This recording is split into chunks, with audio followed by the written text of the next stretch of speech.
सभी थानों को दिए निर्देश, शहर में होगी अतिरिक्त जवानों की तैनाती।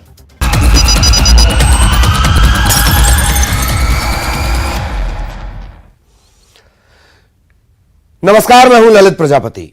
बर्निंग कार, एक लापता परिवार और 7 दिन की पहेली। जलती कार का वो रहस्य जिसमें कारोबारी के परिवार की गुमशुदगी का राज अब तक राज बना हुआ है।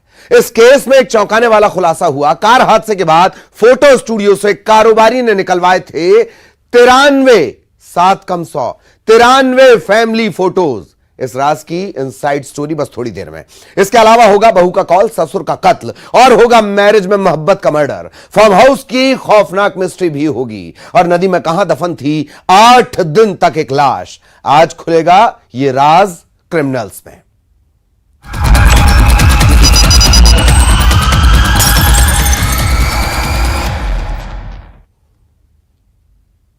7 दिन बर्निंग कार की वो गुत्थी जो सुलझने के बजाय लगता है उलझती जा रही है।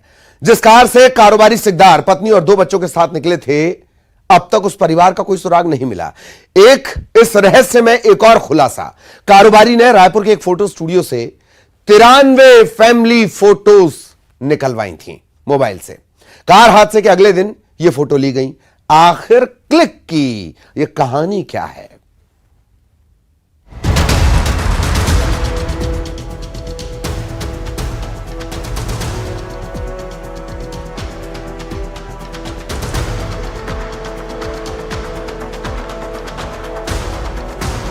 एक तारीख को आए हुए थे शाम के 5 से 4 बजे के बीच में फ़ोटो देने के लिए। अपना मोबाइल से कुछ निकलवाना था उनको जी, और कुछ फैमिली फ़ोटोज़ वगैरह निकाले हैं वो लोग, तो बनवा के फिर उन लेके चले गए होंगे।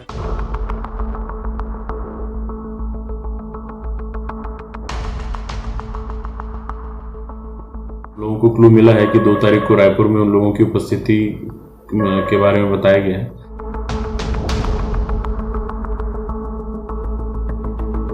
बर्निंग कार एक पहेली।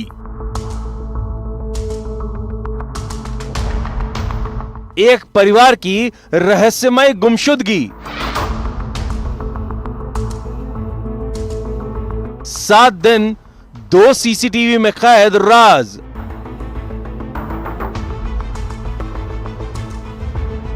क्लिक की कहानी, फोटो की mystery. Kanker burning car, Raipur से जुड़े तार।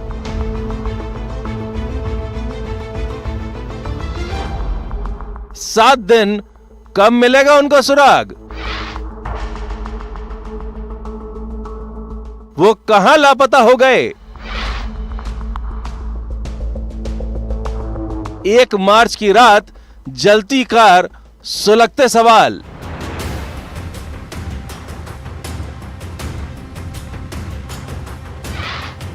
सात दिन उन्हें जमीन निकल गई या आसमान खा गया। 7 दिन, बर्निंग कार और एक लापता परिवार। 7 दिन, जलती कार में सुलगते सवाल। तो ये वो पहेली है जिसे सुलझाने के लिए पुलिस की कई टीम लगी है। आखिर पखांजूर के व्यापारी समीरन सिकदार, पत्नी जया और 2 मासूम बच्चों के साथ कहां लापता हो गए? 1 मार्च की रात इन दिनों एक पहेली बनी हुई है। 3 शहरों रायपुर, धमतरी और कांकेर में बर्निंग कार का रहस्य बनता जा रहा है। तो आपको फिर से तफसील से बताते हैं सिलसिलेवार। पखांजूर के कारोबारी समीरन सिकदार 1 मार्च को रायपुर से पखांजूर के लिए निकले, लेकिन 1 मार्च की रात पूरी कार ही जलकर खाक हो गई। कांकेर के चरामा के जंगल में चौड़ी गांव के पास।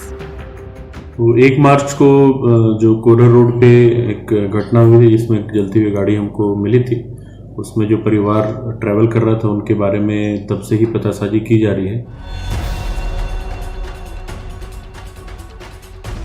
सवाल यही था, क्या समीरन सिकदार का परिवार उस कार में था? लेकिन जलती कार तो मिली, लेकिन इस कार में मानव अंग का अवशेष नहीं मिला। सिर्फ एक जला मोबाइल मिला था। यानी परिवार कार में मौजूद नहीं था। तब ये सवाल था कि आखिर परिवार कहां लापता हो गया। तो 1 मार्च से 7 मार्च के बीच परिवार का सुराग देती कई कहानियां आई, कई सीसीटीवी फुटेज आए।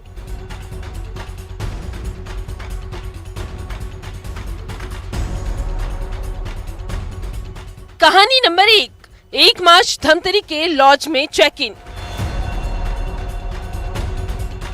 2 मार्च लॉज से चेकआउट। बीच में एक इनपुट आया था कि धमतरी में लॉज में लोगों ने घटना की रात में चेक इन किया था और दूसरे दिन वहां से फिर वो चेकआउट कर गए थे। उसी दिन फिर हम लोग संभावित जो रूट है वो तलाश रहे थे। इसी बीच धमतरी के आशियाना लॉज में लापता परिवार की लोकेशन मिली। 1 मार्च को रात करीब 8:30 बजे समीर सिकदार ने परिवार के साथ चेक इन किया, जिस रात करीब 10:30 बजे कांकेर में कार जलकर खाक हुई थी। 2 मार्च को चेकआउट किया गया दोपहर 11 बजे।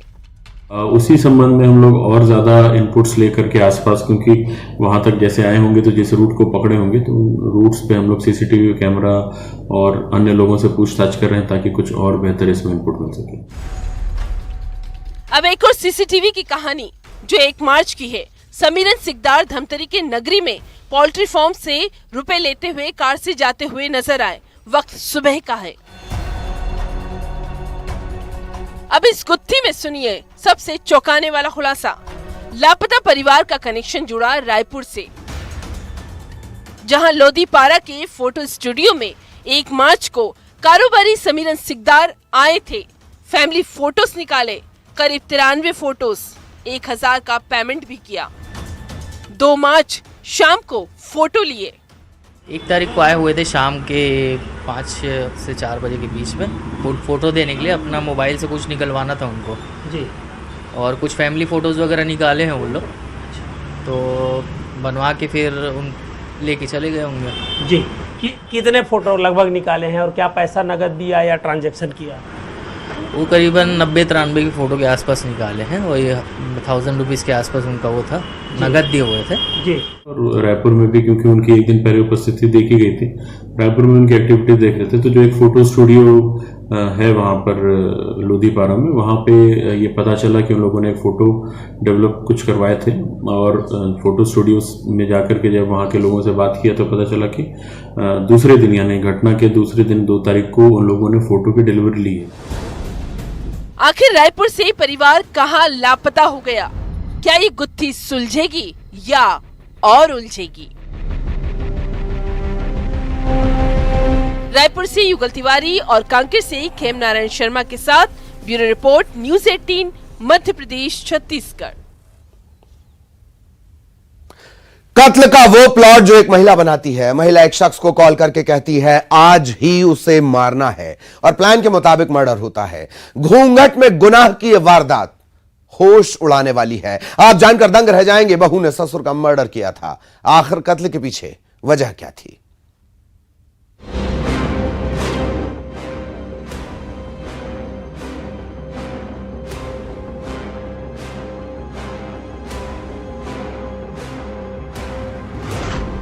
एक कॉल, उसे आज ही मारना है।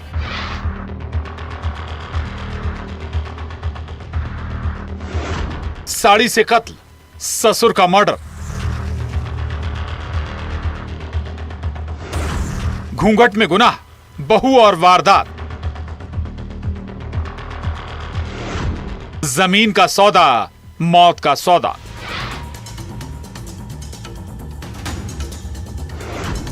बेवफाई की जमीन। इस जमीन से उस जमीन पर, एक खेत से दूसरे खेत पर, कुछ इसी तरह मोहब्बत परवान चढ़ रही थी। इसी बीच एक कत्ल होता है जिसका इस लव स्टोरी से कनेक्शन था। कत्ल की वो साजिश जिसमें प्रेमिका प्रेमी को कॉल करके ये कहती है कि वो खेत पर है, आज ही उसका काम तमाम करना है, और प्रेमी के साथ मिलकर प्रेमिका साड़ी से एक बुजुर्ग शख्स की हत्या कर देती है। सतना के रघुनाथपुर गांव में रामपुर बघेलान पुलिस इस केस की तफ्तीश कर रही थी। 72 साल के राम बली सिंह का कत्ल हुआ था, लेकिन किसी को नहीं पता था कातिल घर में ही है। हमें सूचना मृतक के पुत्र के द्वारा प्राप्त हुई कि उसके पिता का शरीर खेत पर, उसके घर के पीछे 800 मीटर दूर खेत पर प्राप्त हुआ था। हम लोग प्रारंभिक तौर पर गए तो हमें ये समझ में आया कि हत्या का मामला है। पुलिस ने हर एंगल पर केस की तफ्तीश की। आखिर बुजुर्ग रामबली से भला किसी की क्या दुश्मनी थी? तो इस कत्ल के पीछे जिस महिला और उसके प्रेमी का हाथ था वो बुजुर्ग की बड़ी बहू थी। बड़ी बहू ने प्रेमी के साथ मिलकर ससुर रामबली की हत्या की साजिश रची थी। पुलिस जब प्रेमी लाल प्रताप तक पहुंची तो यह सनसनीखेज खुलासा हुआ। दरअसल मृतक रामबली का खेत और प्रेमी लाल प्रताप का खेत लगा हुआ था। इसी बीच मृतक रामबली की बहू के साथ लाल प्रताप की बात होने लगी और इस अवैध संबंध की भनक ससुर को लगी। मृतक जो ससुर है उसकी एक बहू है गुड्डन सिंह, उसका पास के ही व्यक्ति लाल सिंह से अफेयर था। अफेयर की बात ससुर को मालूम चल गई थी, जो उसको पसंद नहीं आई और उसने मना किया कई बार, और इनके अफेयर को वो मतलब वो नहीं देता था, हवा नहीं देता था, जिससे ये लोग तंग थे और इसको मतलब पसंद नहीं करते थे। इसके साथ साथ कुछ जमीनी विवाद भी ससुर और बहू का था। उसके बाद ससुर की रोका टोकी शुरू हुई। मिलने जुलने पर विरोध, बात करने पर ऐतराज। कत्ल की एक वजह थी, दूसरी वजह थी संपत्ति का विवाद। बहू को यह पता चला कि उसके हिस्से की जमीन का सौदा होने वाला है। देवरानी की बेटी की शादी में जमीन बेची जाने वाली है और फिर बहू तय करती है वो रास्ते के कांटे यानी ससुर को ही हटा देगी तो उसे प्यार भी मिलेगा और दौलत। बहू ने और लाल सिंह ने मिलकर प्लान बनाया कि इसको हम रास्ते से हटा दें, और जिस दिन की घटना है उस दिन जो ससुर है उसका वृद्ध था, काफ़ी पीछे गया हुआ था। इसने उसको फ़ोन करके बुलाया कि मौका सही है, ऐसा हम आज इसको ख़त्म कर देते हैं। और जैसे लाल सिंह आया, गुड्डन और लाल सिंह ने मिलकर गुड्डन के पास जो उसने साड़ी पहनी हुई थी उसी से ही फांसी का फंदा बना के उसको लगा के और दोनों ने मिलकर खींच दिया और मृत्यु हो गई। बेवफाई की जमीन और घूंघट में गुनाह की ये साजिश खौफनाक है। सतना से शिवेंद्र सिंह बघेल के साथ bureau report, news 18, Madhya Pradesh, Chhattisgarh. एक शख्स जिस पर शादी की खुमारी चढ़ी थी, कुछ ही दिन में वो दूल्हा बनने वाला था, लेकिन उसे बार बार एक ही डर सता रहा था कि कहीं उसका राज न खुल जाए, कहीं उसकी शादी न टूट जाए और वो किसी का कत्ल कर देता है। आप भी देखिए यह सनसनीखेज खुलासा, मैरिज में मोहब्बत का मर्डर।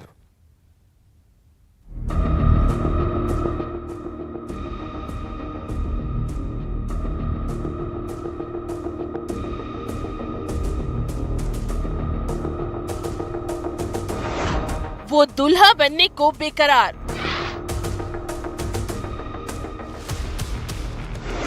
दुल्हन जान जाएगी राज।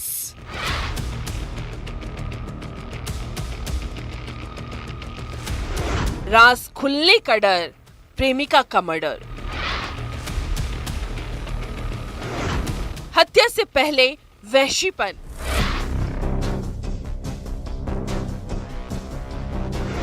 सात फेरे से पहले कत्ल। तारीख 13 जनवरी एक लड़की की गुमशुदगी जो खाना खाकर गांव में हो रहे कार्यक्रम में शामिल होने गई थी, लेकिन वो रात को घर नहीं पहुंची। सुबह उसकी लाश मिलती है। राजनांदगांव की गेंदाटोला थाना पुलिस लड़की के मर्डर मिस्ट्री की तफ्तीश कर रही थी, जिस कत्ल का कनेक्शन एक शादी से भी था। वो 7 फेरे जिसमें वक्त था। अप्रैल में कोई दूल्हा बनने जा रहा था, लेकिन 7 फेरे से पहले होने वाला दूल्हा एक लड़की को कॉल करके बहाने से बुलाता है। ये वही लड़की है जिसका कत्ल हुआ था। प्रार्थी के द्वारा बताया गया कि इसकी बेटी है, उम्र 25 साल। वो बोलते खाना खिला के रात को 9 बजे गई थी रामायण देखने के बहाने। तब सुबह तक जब नहीं आई तो उसने तलाश चालू करी। तब उसके खेत में ही उसको झोपड़ी के नीचे उसकी लाश मिली और वो कहते लकड़ी की ठूठ से उसकी लाश को मारा गया था। वो वहीं पे बरामद हुआ था।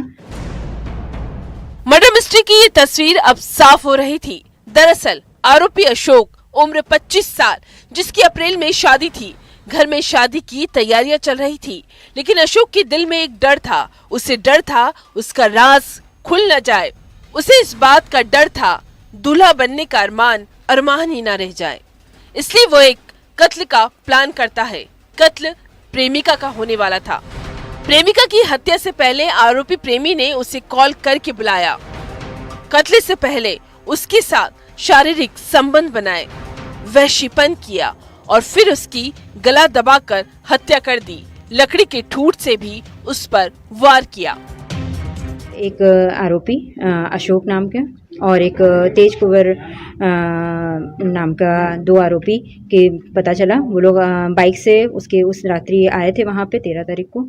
और सबसे पहले अशोक उसका पूर्व का प्रेमी रहा है। उसने उसके साथ शारीरिक संबंध बनाए और फिर उसके बाद उसको गला दबाकर और लकड़ी की ठूठ से मारकर उसकी हत्या की। दरअसल लवर किलर अशोक को ये डर था कि कहीं उसकी लव स्टोरी उसके 7 फेरे में अड़चन न बन जाए, इसलिए उसने प्रेमिका को ही रास्ते से हटा दिया। प्रेमी जो उसका प्रेमी था अशोक, उसकी शादी फिक्स हो गई थी, तो पूर्व में उसके यही शायद डर था उसको कि कहीं ना कहीं उसकी नई पत्नी जो उसकी वाइफ होने वाली है उसको ये पता न चल जाए कि कहीं उसका पूर्व में संबंध रहा है। इसी की संबंध 7 फेरों के लिए प्रेमिका से दगाबाजी, मैरिज के लिए मोहब्बत का मर्डर रोंगटे खड़े करने वाला है। राजनांदगांव से राकेश यादव के साथ bureau report, news 18 Madhya Pradesh Chhattisgarh. एक युवक की गुमशुदगी की वो मिस्ट्री जिसका राज खुद कातिल खोलता है, जो किसी को कहता है कि मैंने उसे मार डाला, यह भी बताता है कि लाश कहां है। इश्क पर ऐतराज, बात करने पर बवाल और हत्यारे का इंतकाम दिल दहला देगा।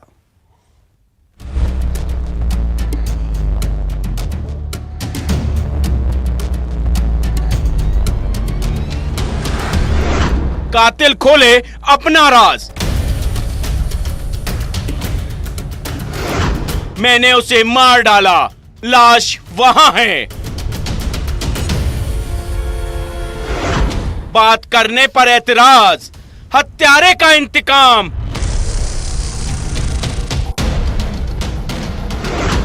अनबन पर दोस्ती का दी एंड।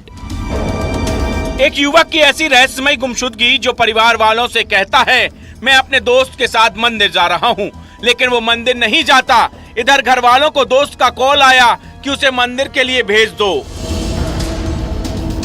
ये सुन सब दंग रह गए। नर्मदापुरम के डेलेरिया के दहेड़ी गांव का ये मामला है। आदर्श गौर और रिंकू की गुमशुदगी की पुलिस वाले तफ्तीश कर रहे थे। इस गुमशुदगी में सबसे बड़ा खुलासा तब हुआ जब अरुण नाम का ये शख्स लापता आदर्श के दोस्त राहुल के घर जाता है, जो कहता है वो होश उड़ाने वाला है। अरुण शराब के नशे में अपने गुनाह का राज खोलता है, जो कहता है उसने आदर्श को मार दिया। ये भी बताता है कि लाश नाले में है। 22/2/2023 को हमारे थाने पर गुम-इंसान कायम था और गुम-इंसान की जांच के दौरान एक जो साक्षी है, साक्षी राहुल के द्वारा जो गुम-इंसान है रिंकू के बारे में उसने बताया कि अरुण उइके ने उसको दिनांक 27 तारीख को रात में उसको मार दिया है। मतलब जैसा उसने उसको नशे में बताया उसके घर पे आके। ये खुलासा होश उड़ाने वाला था। राहुल ने पुलिस को सारी बात बताई। नशे में हत्यारे का कबूलनामा भी। पुलिस ने आदर्श और रिंकू की लाश को नाले से बरामद किया, जिसकी हत्या उसके दोस्त अरुण ने की थी। कड़े से वार करके दोस्त की जान ले ली थी। लाश के राज को छुपाने के लिए उसने नाले में फेंक दिया था। आरोपी अरुण जो 18 दिन की कमांडो की ट्रेनिंग भी करके आया था। अब सवाल है आखिर कत्ल क्यों? और फिर उसी जांच के तारतम्य हमने आगे जांच चालू की। जांच में फिर हम लोगों ने पूछताछ करके अरुण उइके के भी कथन लिए, जिसने अपना जुर्म स्वीकारा। और फिर गुम-इंसान की जांच के आधार पर हम लोगों ने मर्ग इंटीमेशन कायम किया है और मतलब जो गिनती शव को हमने दस्तयाब किया। हत्या के पीछे पुलिस की माने तो वजह थी मृतक की बहन से बात करने पर। मृतक का एतराज बहन से बात करने पर। मृतक आदर्श का अपने दोस्त अरुण से पहले भी झगड़ा हो चुका था। मृतक व आरोपी दोनों एक ही गांव में रह रहे हैं और दोनों आपस में मित्र हैं, एक साथ उठते बैठते हैं और प्रेम प्रसंग का मामला सामने आया है। अनबन पर दोस्ती के रिश्ते का दी एंड दिल दहलाने वाला है। नर्मदापुरम से शैलेंद्र कौरव के साथ bureau report, news 18 Madhya Pradesh Chhattisgarh. और इसी के साथ क्रिमिनल्स की इस कड़ी में इतना ही।